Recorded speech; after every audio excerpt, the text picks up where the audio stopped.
Dhaulagiri FM 98.6 सधैँ एक कदम अगाडि।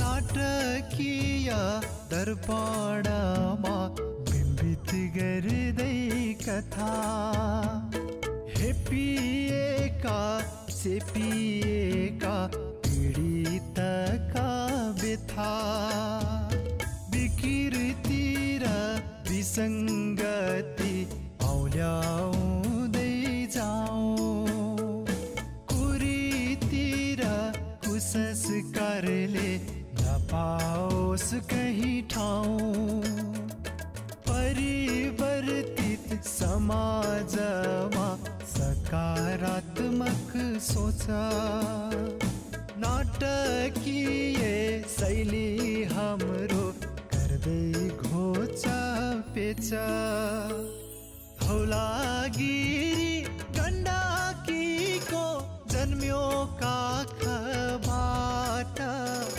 छुन मन छ हिमाल चुली मधेसका फाट गाउँ बस्तीका यथार्थलाई गर्न लायौँ चित्रण यही माटोको सुगन्ध हो नाटक बिम्ब दर्पण यही माटोको सुगन्ध हो नाटक बिम्ब दर्पण।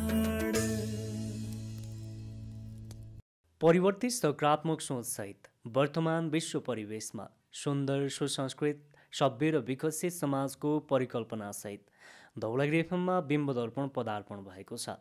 तपाईँलाई यो नाटकीय स्वाद कस्तो लाग्दैछ वा कसरी अगाडि बढ्दा राम्रो हुन्छ होला त?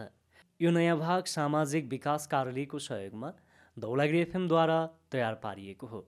यो कार्यक्रममा समाजमा भएका कुरीतिहरू, जातीय भेदभाव तथा छुवाछुत, दाइजो प्रथा, बोक्सी प्रथा जस्ता कुरीतिलाई औलाउँदै सचेत बनाउने प्रयास गरिएको छ। आउनुहोस् अब लागौँ हाम्रो गैरी गाउँतिर।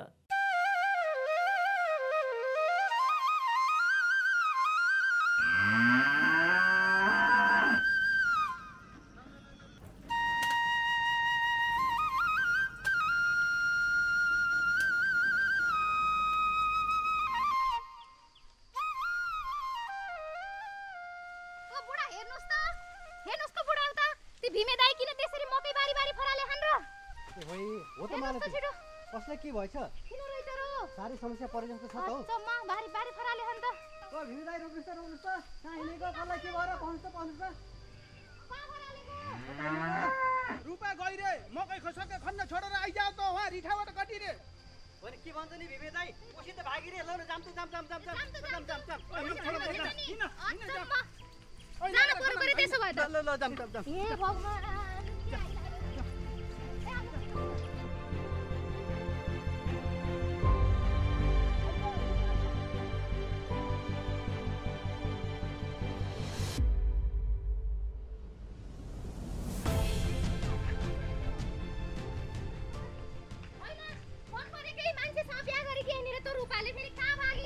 होइन मन परेकै केटासित बिहा त गरेकी हो, तर अहिले चाहिँ नामले लिएर हिँडिचेका।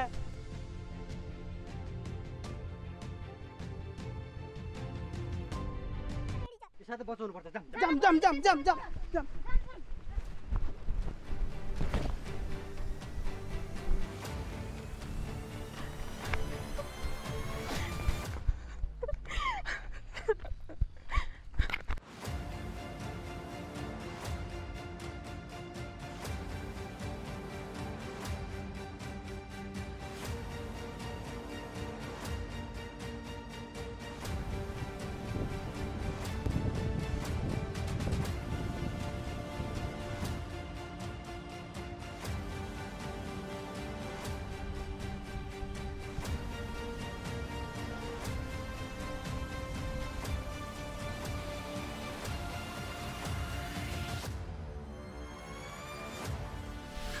गरेको नि यस्तो हो त्यही ए छोरी के गरेको यस्तो तेरा लागि हामीले ज्यान दिन तयार छौं त्यही त नि काका कसको लागि बाँच्छु म जसको लागि जिन्दगी सुम्पेर म गइसकेपछि त्यसैको परिवारले मलाई मार्न खोजेछ म कसको लागि बाँच्छु काका छोड्नुस् काका म बाँचेर केही अर्थ छैन मलाई मर्न दिनुस् त्यस्तो भनेको अब तिमीले यसरी हरेस खानुहुन्न रूपा अब दाइजोको विरुद्धमा तिमीले आवाज उठाउनु पर्छ हामी छौं तिम्रो साथमा हो हामी छौं हिम्मत नहार रूपा हामी छौं त तिम्रो साथमा तिम्रो त्यस्तो चोखो मायालाई त जाब लोभमा लागेर दाइजो प्रथामा लागेर अनि लत्याउन पाइन्छ त्यसले छोडिन्न त्यसलाई हामी छौं सबै छौं तिम्रो साथमा तिमी हरेस खायो भने रूपा उनीहरुको मनोबल उच्च हुन्छ त्यसकारणले गर्दाखेरि यस्ता धमेराहरूलाई चाहिँ हामीले अन्त्य गर्नुपर्छ समाजका यस्ता धमेराहरू छन् नि यिनीहरूलाई चाहिँ हामीले निमिट्यान्न पार्नुपर्छ त्यसरी हरेस खानु हुँदैन त्यही त नि उठा छोरी तिमी नउठेको उठ्छ त्यही त यो दाइजोको प्रथा अब हटाउनु पर्छ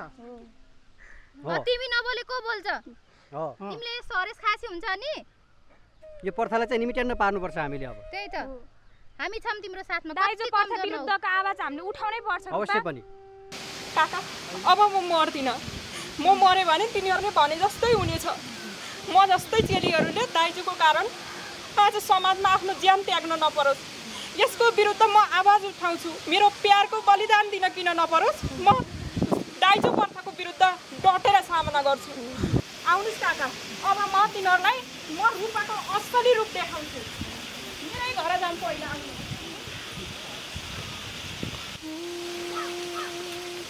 ल मने भाइ मालती बहिनी राधा बहिनी तिमीहरू जान्ने बुझ्ने छौ तिमीहरूले सम्झाउँदै बुझाउँदै गर राम्रो सम्झाउँदै बुझाउँदै गर है अब त्यसपछि पनि कुरो मिलन्छ भने म आउँछु ओके पनि हुँदा तपाईँ जानुहोस् त नि हामी गएर उसको घर गएर सम्झाउँछौँ त्यो आवश्यक पर्यो भने हजुरलाई बोलाउँछौँ हुन्छ है त तिमीहरूले राम्रोसँग सम्झाउनु त्यसपछि नि भएन भने म आउँछु हुन्छ बिमे दाइ ल ल हुन्छ हुन्छ ल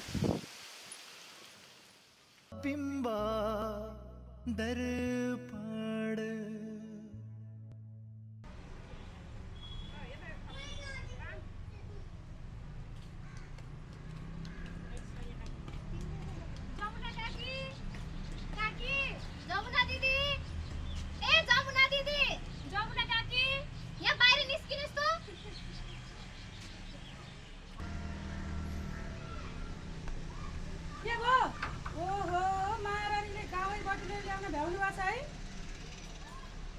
उनले हामीलाई बटुलेर ल्याए कि हैनिन् अचम्म हामी आफै आएको उनको पछि लाएर त्यही त छिटो आऊ यहाँ तल खुरुक्क आइहाल ए पछि लाएर पो आएको जसको पछि लाएर आएको उसैको पछि गइन्छ मेरो घर ठाउँ ठाउँ तल आउनुस् काकी हामीले रूपालाई लैजान आएको हैन तपाईकी बुहारी तपाईकै घरमा छोड्न आएको ओहो यो कसको घर कसकी बुहारी मेरा बुहारी सही छैन चिन्दिन मैले पक्नुस् आमा कसकी बुहारी कसको घर म भन्छु अब आज सम्पत्ति ल्याइने गरिब छे त्यसका माइती गरिब छन् भनेर आज बुहारी होइन भन्न पाइन्छ हिजो त तपाईका छोराले हाँस सातेर ल्याउँदा त हाँसी हाँसी स्वीकार्नु भएको थियो आमा अनि मलाई के थाहा त कस्तोको छोरी ल्यायो भनेर राम्रै होला भनेर भित्र आएको यस्तो इस्तारै नमिल्ने ल्याएछ अब छोरो गइहाल्यो दुनियाँलाई पालेर बस्न सक्दिन मैले जुन बाटो आएको उही बाटो गयो हुन्छ हुन्छ हेर्नुस् जमुना काकी तपाईको छोराले ल्याएर भित्रिसकेपछि तपाईले त्यस्तो भन्न मिल्दैन रूपा आफैमा सक्षम छिन् पैसा अन्य कुरा त भोलि कमाइहाल्छिन् नि हेर्नुस् जमुना काकी फेरि तपाईको छोराले रूपाले असाध्यै माया गर्छन् घरमा मिलेर बस्नु भनेका छन् ए लाउनु सामा तपाईको छोराको फोन कुरा गर्नुस् के भन्छ अहिले के सुन्ने खै हेलो आमा यदि हजुरको कारणले रूपालाई केही भयोस् त म त्यो घरै आउँदिन आमा किनकि रूपा मेरो प्यार हो जीवन हो सब थोक हो आमा सब थोक यदि रूपालाई अलिकति पनि तलमाथि भयो भने सम्झिनुहोस् हजुरको छोरो मर्यो आमा मर्यो अरूलाई के भन्नु आफ्नै छोराको बुद्धिमा किरा परेपछि यस्तै दुःख हुन्छ मोटरसाइकल घर गाडी दिन्छु भनेको छोरी नल्याएर यस्तो यस्तो बटुलेर ल्याएर काकाको घसैटा बटुलेर ल्याएर हेर्नु जमुना दिदी अब फेरि पनि तपाईले यस्तै नराम्रो व्यवहार गर्नुभयो भने तपाईलाई कानुनले छोड्ने छैन ख्याल गर्नुस् अचम्म आउनुस् काकी कसरी कुरा गरौँ हेर्नुस् काकी एकातिर तपाईको समाजमा बेइज्जत हुन्छ अर्कोतिर कानुनले पनि तपाईलाई मैले छोड्दैन। त्यति माया गरेर ल्याएकी रूपालाई छोराले पनि छोड्दैन। भोलि तपाईँको छोराले केही दुर्घटना घटायो भने कसरी सम्हाल्नुहुन्छ आफूले आफूलाई? के गर्नुहुन्छ त्यति बेला? हेर जमुना दिदी, रूपा पनि तिम्रो छोरी जस्तै हो। भोलि बिहान तिम्रो छोरीलाई पनि उसको घरमा तिमीले अहिले रूपालाई गरे जस्तै व्यवहार गर्यो भने तिमीलाई चाहिँ कस्तो हुन्छ? सहन सक्छौ त्यति बेला? त्यो त म सोच्न पनि सक्दिनँ मालती बहिनी। साँच्चै मबाट गल्ती भएछ। अब मैले आफूलाई सुधार्नुपर्छ। सुन रूपा, छोराले यति धेरै माया गरेर ल्याएको बुहारी, उसले आफ्नो जिन्दगी सम्झेर ल्यायो। मैले तँलाई यस्तो नराम्रो व्यवहार गरेँ, मैले गल्ती महसुस गरेँ बुहारी। अब मैले तँलाई यस्तो व्यवहार नराम्रो व्यवहार कहिल्यै पनि गर्ने छैन। तैँले नै आफ्नो घर सम्झेर घर सम्हाल बुहारी। घर बिग्रेको कुरा शत्रुले थाहा पायो भने ठाउँ पाउँछन् बुहारी। हिँड बुहारी, अब मैले तँलाई घरमा राम्रो गरेर राख्छु। हामी मिलेदेखि घर बन्छ बुहारी।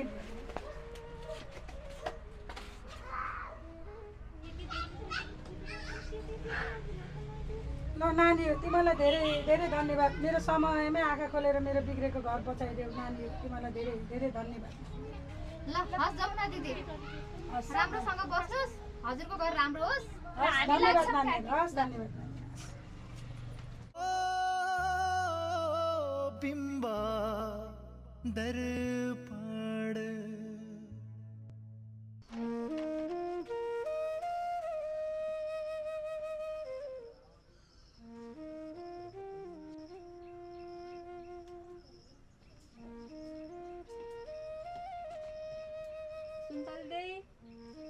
घरमा कोही पनि छैनन् क्या?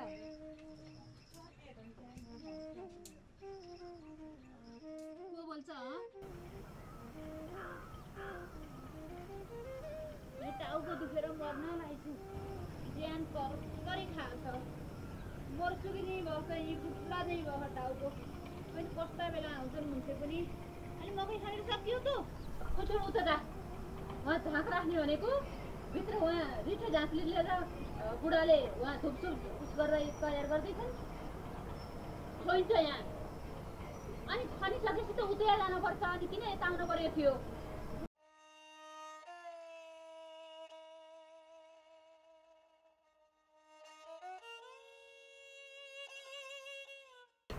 रोटी खनेर त सक्यो। यहाँ पाठीदार धान दिउँला भनेर लिएर जानु पर्ला भने आएको सुन्तल गर्नु नि के हो? बेला न बेला धान चाहियो छ। आफूलाई यहाँ सन्च नभएर उहाँ झाँक राख्ने भनेको भित्र बुढाले र रिठी झाँक्रीले धुपाल्दैछन्। तातै चाहिने उत्तिखेर यिनका जातलाई। अलि पछि आए त हुन्थ्यो गरे। बेहोरा नभएको जात बानी गरा भए पनि चिया खाने भए पकाइन्छु गरे। चिया खाएर जालिस, यसो केही छैन ल्याइदिनु।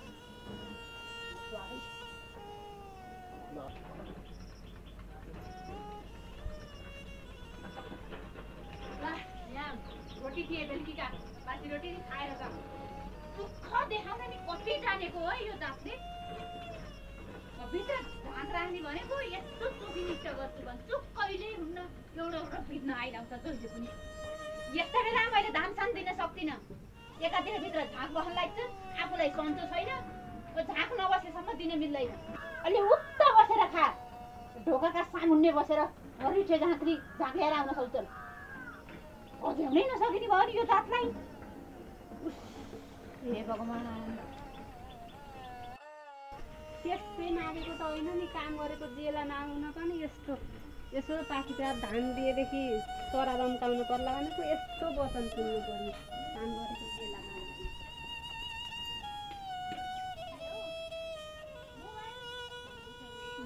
दिन्न धान छन्। त्यही रोटी खाएर जा। झाँक बस्ने बेला दिन्न भनेपछि त बुझ्न पर्छ नि। कति अबुझ हुँदो रहेछ नि यिनीहरू भन्छु। कल्यारै नसकिने भयो। हे भगवान्, आफूलाई सन्चो छैन। चौतिने दिन हेर्न।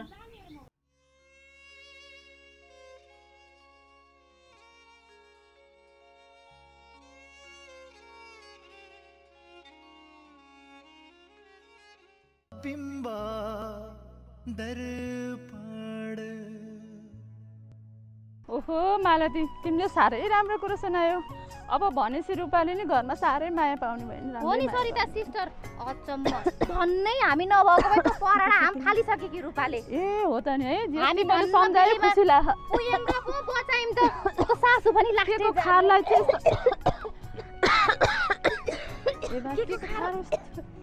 चाहिँ मैले सम्झाऊ मलाई एकदम खुसी लाग्छ त्यही त के खोल्छनी फेरि हाम्रो खुर्सानी खुर्सानीकै खार जस्तो छ यो त अचम्म लएर कसले हो त नि यहाँ अरु कसले हुनु सरिता सिस्टर पक्कै पनि यो काम हाम्रै सुन्तली दिदीको हुनुपर्छ अचम्म खाली मलाई टुना मुना लाइ के लाइ उसो लायो भन्छिन् आज त यतिसम्म गर्न भ्यान गरे तिमीलाई त के खै हुन त कसले हो जामकरी उतै गरेर बुझ यति कति जाने क्यों जान्न नि अन्धविश्वासमा लागेर खाली काम छैन दूर बदिम दवाना मति हरदिम 33 कोटी देवता पल्ला वन्द्रे सप्रिका झाकरी उहाँहरु दानी मन्नाली भोलियाका बैरिङ ठाकुर बागलुङकी देवी परमेश्वर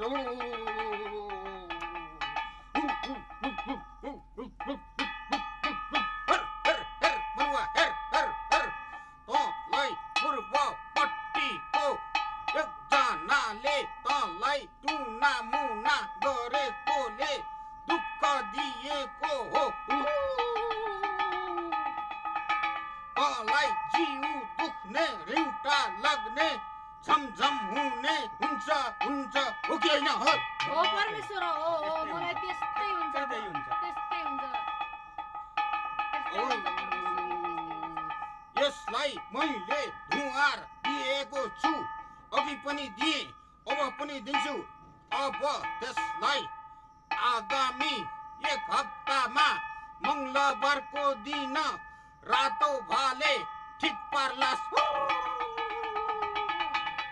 हुन्छ झाँक्री बा रातो भाले हामीले ठिक्क पार्छौं तर के भन्छस् तर भनिस् भने अनिष्ट हुन्छ 1 खान्छु 2 खान्छु 3 खान्छु भन्छ बुझिस् यस्तो गर्ने मोटी खाइ लाग्दी 3-4 वर्ष अगाडि बिहे भएको बच्चा बच्ची नभएको बोलै भित्रको आइमाई हो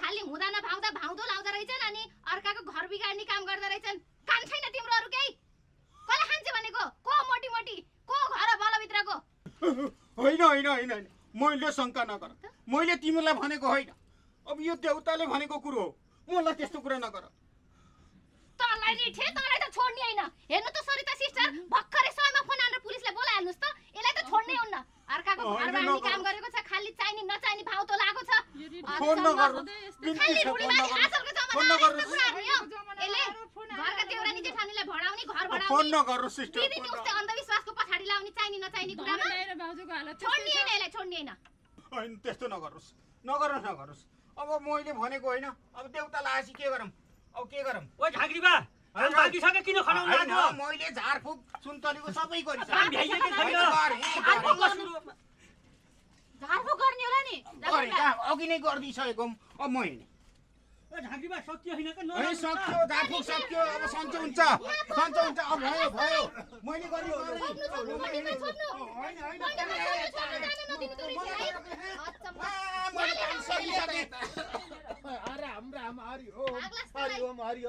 हरिओम कहाँ सक्यो के काम सक्यो त्यसै हिँडेर हुन्छ हरिओम के को हल्ला खल्ला रहेछ भनेर त्यहाँबाट दौडिँदै आएको त यस्तो पो रहेछ राम कुरो के हो रिठो झाँक्री भन्दै तिमीले आफै अब सुन्तली भाउजू बिरामी बहिनी अनि यसो उपचार गर्न झाँक बस्न आउन पर्यो भनेर धनेले खबर गरे अनि आएर झाँक बसेको मैले त्यो बिगारेर राम यहाँ मलाई सन्चो नभएर झ्याङ हुने सधैँभरि टाउको झोलतेर उठाउनै हुन्न अनि यहाँ यो दुसादले यस्तो बनायो भनेर रिठे झाँक्रीलाई यहाँ झाँक बस्न बोलाएको यस्तो हालत भयो तिमीलाई झ्याङ भयो भनेर मेरो अगाडि लाएर खुर्सानी पोल्नी खार लाएर बस्न खान भएन अचम्म के गर्न खोजेको तिमीहरुले छोडिन्न त्यसै मलाई जवाफ चाहिन्छ यसको जवाफ छोड्दिन त्यसै तिमीलाई मैले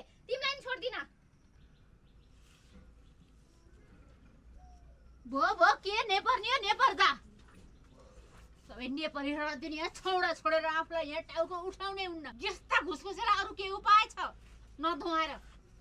के रे के गरे रे मैले भर्खरै भन त। आज के भन्यौ फेरि भन। अचम्म छौडा छोडे रे मैले। के का छौडा छोडे? कहिले छोडे छौडा मैले? जे मन लाग्यो त्यही बोल्दै रहेछिन्। अझ के अरे पो भन्छे? कहिले के अरे हिजो रातभरि जसँग रातभरि सुत्नै दिएन। धन्ना खाटिने अचेटिन, धन्ना मरिन म। सपना पण्डित बा सपना। सुन्नुभयो सरिता सिस्टर? सुन्नुभयो पण्डित बा? सपनाका कुरा? अचम्म कस्तो सपनाको कुरा गर्नु छ सुन्तली काकी हजुरले? त्यही त हजुरको त यो त अन्धविश्वास र भ्रम मात्रै हो। हजुरले केही गरेकै छैनन्। हरिओम त्यसरी बिरामी भयो भनेर अर्कालाई दोष लाउन पाइँदैन बा। राम। अब बिरामी भएपछि त स्वास्थ्य चौकी जानी, चेक जाँच गराउने, के भएछ भन्न पो पर्छ र यसरी घरै झाँक राखेर अर्कालाई दोष लाएर हुन्छ? हरिओम हो नि धने काका, यसरी बिरामी भएपछि त स्वास्थ्य चौकी पो आउनु पर्छ। हो नि। यसरी अरूलाई आरोप लगाएर यस्तो यहाँ झाँक्री बोलाउने के गर्ने गर्न त अहिले त गर्न मिल्दैन नि। यो त कानुनी अपराध हो। अपराध रे होइन, कस्तो अपराध गर्यौँ हामीले? हामीले कसैको ज्यान लिएका छैनौँ। अपराध मात्र होइन, महा अपराध हो। यसो गरेर हजुरले गर्न थाले पछाडि जेलै गइन्छ। जेल जान मन छ हजुरलाई? अनि रिठे तिमीलाई पनि जेल जान मन छ? यस्तरी टुनामुना भनेको छ, अरूलाई अन्धविश्वासमा राखेको छ। त्यही त छोड्न उन्नाइलाई त जेलै लाने यसलाई। भाग्न खोज्ने अझ भाग्न।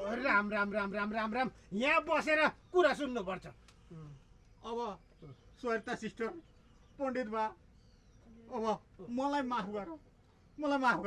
अब मैले यस्तो टुना मुना झाँक बस्ने, कुखुरो काट्ने, भाले साले मन्तर्नी धुवाउने यस्तो काम म अब गर्दिनँ। मलाई माफ गर। अब बरु त्यो पुलिसका यताउति मलाई कारवाही गर्न भएन। म हिँड्छु। मलाई त्यो नगर। अब म गर्दिनँ पण्डित बा, गर्दिनँ। यस्तो अन्धविश्वासमा त लाग्नै भन्ने। म जान्छु। जान मिल्दैन के, यहाँ बस। राम। छोडिन्छ तलाई त्यसै छोडिन्छ। त्यही त पण्डित बा, सरिता सिस्टर, यो सुन्तली दिदी त हामीलाई तल्लो जात भनेर जहिले पनि हेला गर्नुहुन्छ। नजिकै पर्नै दिनुहुन्न, मुटु नै छेड्ने गरी वचन लाउनुहुन्छ। यसको पनि त कानुनी उपचार होला नि। यो जातीय भेदभाव त झन् ठुलो अपराध हो। हाम्रो देशमा कसैले यसरी जातीय भेदभाव गरेको पाइएमा हाम्रो देशको कानुनले जरिवाना र सजाय, जेल सजाय पनि गराउँछ। जेल सजाय पनि गराउँछ। होइन है सरिता नानी, यो मालतीलाई सपनाको कुरा देखेर ल बौसीलाई भने त्यो त मैले माने, मैले स्वीकारेँ। अब यो तल्लो जातको मान्छेलाई उहिले हो बाउबाजेको पालादेखि भन्दै आएको तल्लो जातको नभन्दा के भन्नु त नि? त्यही त बन्नित भयो। यिनीहरू तल्लो जातका मान्छेलाई हामीले चुला लएर राखेर पुजार्न त सक्दैनौँ नि। पुर्खैबाट चलेको धर्म संस्कार हामीले भुल्न हुन्छ त बन्नित बा? तपाईँहरूलाई हामीले चुलामा लएर पूजा गर्नुहोस् भनेकै छैन। जातीय विवाद जस्तो अपराध नगर्नुहोस्। छुवाछुत र जातीय विभेद गर्नु दण्डनीय अपराध हो।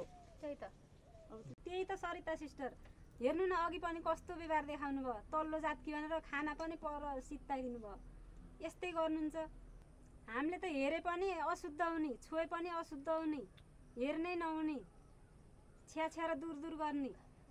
हरिओम हेर धने सुन्तली, यो जातभात छुवाछुत भन्ने सबै बेकार हो। हेर बाबा, राम हेर्री थिए। अब कुनै पनि धर्मशास्त्रमा ठुलो जात सानो जात भनेर लेखेको छैन। अब भगवानको नजरमा सबै बराबर, यो आफ्नो सन्तान सबै बराबर, छुवाछुत भेदभाव गर्ने भनेर लेखेको छैन। राम। यो जातीय भेदभाव भनेको मानवीय सभ्यताको कलङ्क हो। यसलाई जसरी हुन्छ जरैबाट मेटाउनु पर्छ। तपाईँहरू कसैले अटेर गर्नुभयो भने जेल पनि जानुपर्छ। कस्तो कुरा गरे सरिता नानी? राम। जेल जाने रे? हाम्रो धनेलाई जेल पठाउने? यो जेल जाने जस्तो मान्छे छ होइन? के ठाने मान्छेले? हरिओम तिमीहरू जेल जाने कत्रो इज्जत पो छ त। जातीय विभेद गरेपछि त जानु पर्यो नि पण्डित बा। त्यही त। अब त हामीले त्यस्ता बानी बेर छोड्छौँ। होइन त जेल जान्नमा हामी हाम्रो इज्जत प्रतिष्ठा मान कत्रो पो छ त धर्मले थामेको परिवार जेल पठाउने कुरा गर्नुहुन्छ जेल जाने होइन हाम्रा बानी बेहोरालाई सुधार्ने कि कसो होइन अब सुध्रिनुहुन्छ दाइहरू पनि पण्डित बाले भनेको हामीले के मानेको छैनौँ र भने मान्छौ बा मानिहाल्छौँ नि होइन त बुढा हो त नि जे भो सबै अन्जानमा भयो अब हामी यस्तो कहिल्यै नि गर्दैनौँ मान्छौँ पण्डित बा मान्छौँ लो लो अब कुरो मिल्यो होइन त रिठे हो पण्डित बा हो कुरो मिल्यो अब कुरो बुझ्नु पर्यो एकदम पण्डित बा अब बुझ्ने कुरो मिल्यो सरिता सिस्टर मिल्यो सबैजनाले कुरो बुझ्नुभयो पण्डित बा अब हाम्रो गैरी गाउँमा कसैलाई पनि जाति भेदभाव हुने छैन कसैले कसैलाई बोक्सीको आरोप पनि लाइने छैन बाल विवाह अनमेल विवाह दाइजो प्रथा जस्ता कुरीति पनि हाम्रो गैरी गाउँबाट अब सबै हट्ने छन् कुनै पनि कुरीति हाम्रो गैरी गाउँमा हुन भएन कसरी छे हो पण्डित बा हो सोरे आना हो बल्ल यसको घैँटामा घाम लाग्यो राम राम राम राम राम राम सबैले बाछा गर्नुपर्छ राम राम राम राम होइन त रिछे हो पण्डित बा हो अब म भन्छु तिमीहरू पनि भन है हुन्छ सबैलाई पारी पारीको गाउँलाई सुनाउनु पर्छ हुन्छ कुरीति रहित हाम्रो गाउँ दाइजो प्रथा हटाऊ बोक्सी भन्न पाइँदैन दाइजो प्रथा हटाऊ टुना मुना हुँदैन भव्य र सुन्दर गैरी गाउँ सभ्य र सुन्दर हाम्रो गाउँ सभ्य र सुन्दर गैरी गाउँ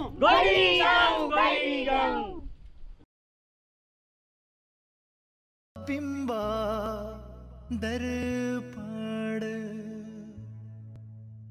हाम्रो गैरी गाउँ कुरीति रहित हुने भनेर घोषणा भएको छ सबै गाउँहरू र सहरहरू कुरीति रहित बनुन् हाम्रो कामना छ तपाईहरूलाई यो कार्यक्रम कस्तो लाग्दैछ समाजमा भएका कुरीति जातीय भेदभाव तथा छुवाछुत दाइजो प्रथा बोक्सी प्रथा जस्ता कुरीतिलाई औँलाउँदै हामीले यो कार्यक्रममा सचेत बनाउने प्रयास गरेका थियौँ अब के हुन्छ होला त अघिल्लो भागमा थाहा पाउनुहुनेछ अन्त्यसम्म हेरेर साथ दिनुभयो त्यसको लागि धेरै धेरै धन्यवाद बिम्ब दर्पणको यो भागको तयारीमा जुट्नुहुने सम्पूर्ण साथीहरूसँगै म प्रस्तुता सचदेव छेत्री पनि अर्को भागसम्मको लागि बिदा माग्दछु तपाईहरूको समय शुभ रहोस् नमस्कार